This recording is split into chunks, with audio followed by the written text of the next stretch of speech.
Vítajte pri ďalšom videu. V tomto videu si ukážeme, ako vyťažiť napríklad takúto veľkú väžu v piesku za pár sekúnd pomocou bugu v Minecrafte. Potrebujete k tomu len faklu, buď redstoneovú alebo normálnu.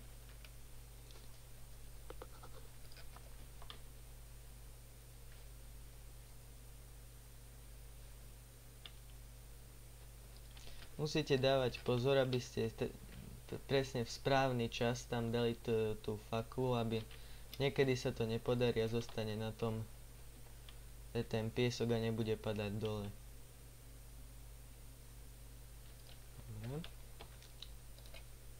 Ako v tomto prípade.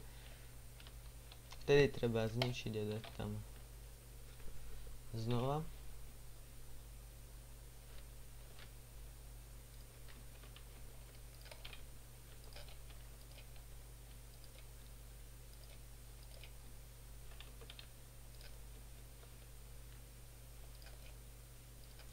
Funguje to aj v single playeri, aj v multiplayeri.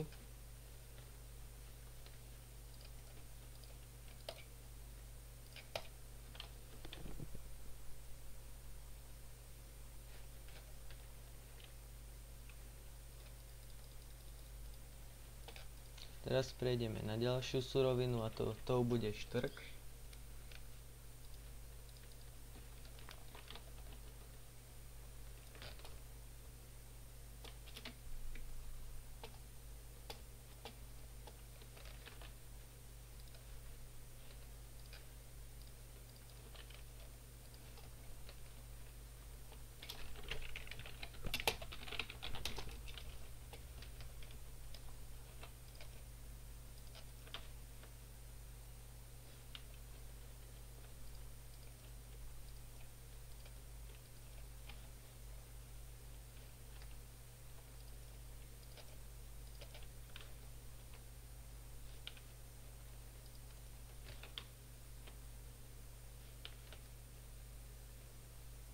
Toto by bolo k tomuto bugu asi všetko.